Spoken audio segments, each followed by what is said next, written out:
vamos ahora a establecer contacto de inmediato con el señor Daniel Alarcón, vía Zoom. Él es productor ejecutivo de Radio Ambulante Estudios. Noticias Telemundo y Radio Ambulante Estudios, la casa productora de podcast pionera en español, realizan justamente el podcast El Péndulo, ¿no? Un podcast importante sobre el voto latino en los Estados Unidos. Daniel, ¿cómo está? Mucho gusto de saludarlo. Muy buenos días. Buenos días, qué gusto. Bueno, háblenos acerca de este podcast. Tengo entendido que justamente se ha hecho, ¿no?, un trabajo importante en 5 estados de los Estados Unidos que podrían ser clave, donde el electorado latino podría definir la elección justamente gubernamental en los Estados Unidos. Claro, bueno, entonces lo que hemos hecho es tratar de entender un poco el voto latino desde estos estados que pueden voltear la elección en una dirección o la otra, comenzando en Pensilvania, Carolina del Norte, Florida, Nevada y Arizona. Y en esta experiencia, Daniel, hablando justamente con la población latina, ¿cuáles son las perspectivas que tienen ellos, ¿no? ¿Qué conclusiones han sacado respecto a esta elección? Bueno, principalmente que la economía es muy importante. Hemos pasado unos años complicados acá en Estados Unidos y para la gente latina y para muchos en Estados Unidos, la inflación nos ha tocado el bolsillo directamente. Y el presidente Biden y la vicepresidenta Kamala Harris arrastra un poco ese problema político. Exacto. Claro, sería una mochila por la cual podrían perder parte de ese voto latino que usualmente está asociado al Partido Demócrata.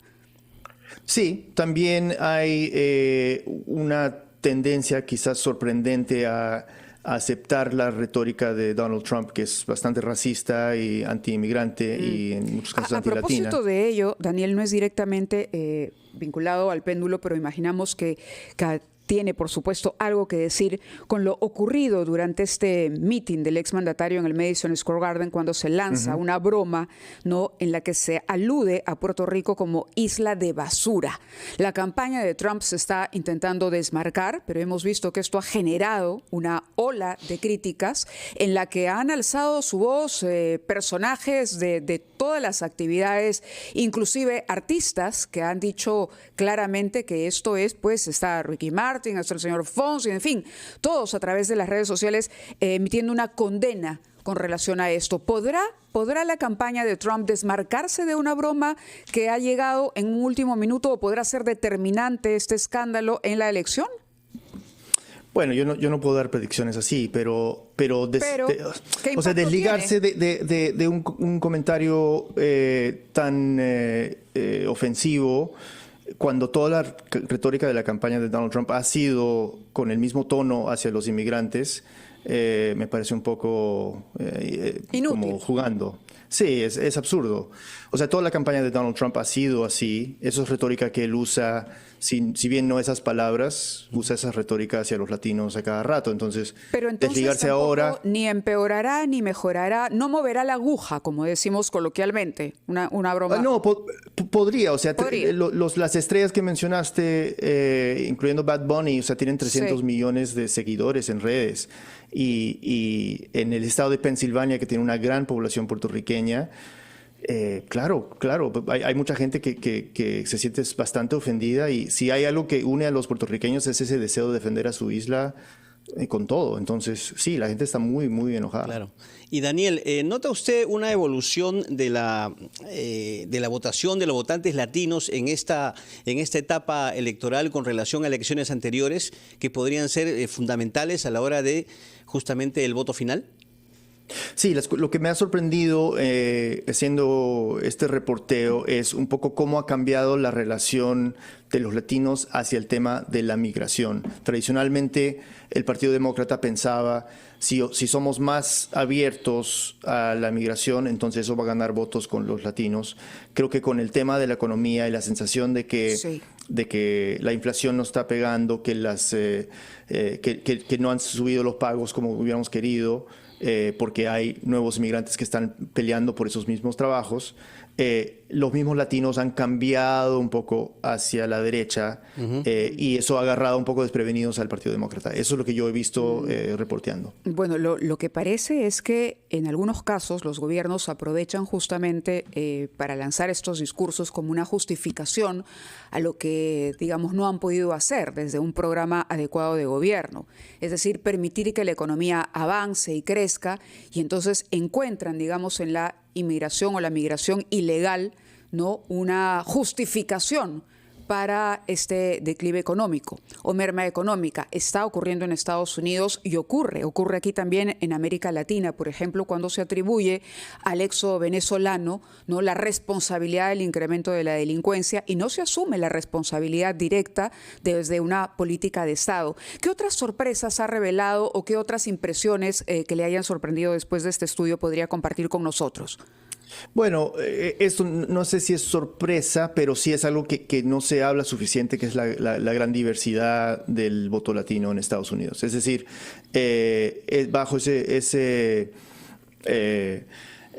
abanderado de los latinos están, pues, o sea, venezolanos en Miami, cubanos en New Jersey, puertorriqueños en Pensilvania, 5 o 6 generaciones en California. Es decir, no se puede hablar de un voto latino, sino de millones de votos latinos. Claro. Y ha sido muy interesante para nosotros como periodistas entrar a los lugares y conocer la gente y conocer esa toda su diversidad. Me imagino, porque claro, evoluciona todo. Sobre ese punto en particular, la diversidad del voto latino, nos gustaría que nos responda unos minutos más. Le pedimos, por favor, nada más unos instantes de espera porque debemos cumplir con la pausa. Son las 9:15 aquí en Lima. Vamos a hacer una pausa y regresamos para seguir conversando con Daniel Alarcón, productor ejecutivo de Radio de Octubre. Y estamos conversando a través del Zoom con Daniel Alarcón, productor ejecutivo de Radio Ambulante Estudios, a propósito de un podcast muy interesante de Radio Ambulante denominado El Péndulo, que explora el voto latino en los Estados Unidos. Y dejábamos a Daniel cuando nos decía que no hay un voto latino, sino que uno de los hallazgos importantes de ese trabajo periodístico es la diversidad y la evolución que ha tenido ese voto latino. Estaríamos hablando hoy, Daniel, de votos latinos y cómo, sí, claro, cómo los clasificamos, esos votos, o si se puede establecer o agrupar o subdividir, digamos, ese gran voto, esa gran masa que teníamos antes como un solo conglomerado. Bueno, claro, o sea, Estados Unidos es un país inmenso. O sea, todos los países latinoamericanos están representados en Estados Unidos y la misma historia de la migración de cada país tiene su propio historial y su propio trasfondo. Es decir, los venezolanos que llegaron hace 5 años son muy diferentes a los puertorriqueños que llegaron a Nueva York, Ponte y Filadelfia en los años 50. Y cada persona que tiene una relación diferente con su propio país y con un bagaje político que trae desde su propia experiencia migratoria. Y todas esas cosas hemos visto que influyen bastante. Entonces, por ejemplo, en Pensilvania hablamos con muchos dominicanos y interesante para mí ver que la retórica que usaba Donald Trump contra los inmigrantes no parecía ofender a los dominicanos porque para ellos es retórica muy parecida a la que escuchan todos los días desde Santo Domingo acerca de los haitianos. Entonces, eso es algo que cala bastante diferente con una comunidad como los puertorriqueños, por ejemplo. Entonces, esa diferencia es notable y para mí personalmente fue muy sorprendente.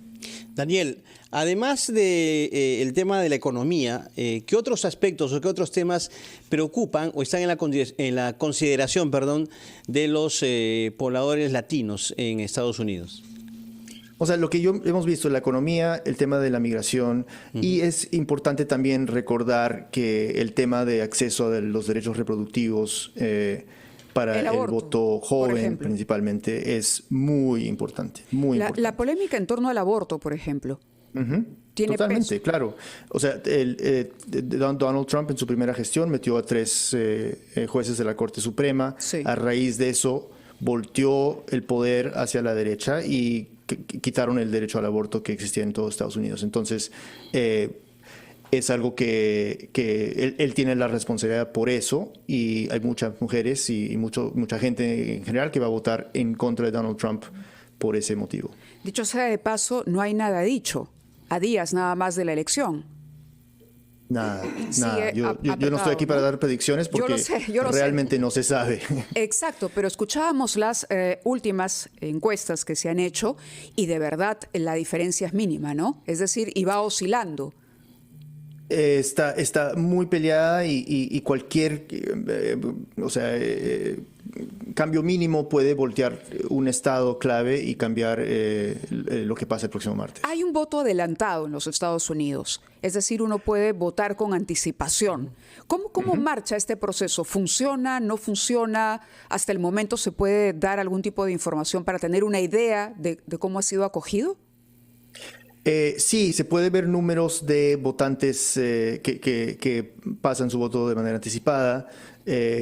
En el pasado yo he votado así. Este año pienso ir a las urnas el día de las elecciones porque algo en el ritual que me gusta, voy a llevar a mi hijo, etcétera, ¿no? Claro. Bueno, además cada voto va a contar ese día. Cada voto va a contar, totalmente. Bien, Daniel, muchas gracias por haber conversado con nosotros. Felicitaciones por el trabajo que se ha hecho con El Péndulo. Y bueno, ¿para cuándo la próxima novela? No sé. No estoy escribiendo ahora, estoy dedicado al periodismo. 100%. De acuerdo. Bueno, valioso también. Bueno, recordar que Daniel Alarcón nació en Lima, ¿correcto? Exacto, sí. De padre arequipeño. Sí. Así es, ciudad perdida. ¿Cómo olvidar esas historias? Muchas gracias, Daniel, por acompañarnos esta mañana. Gracias por la invitación. Gracias.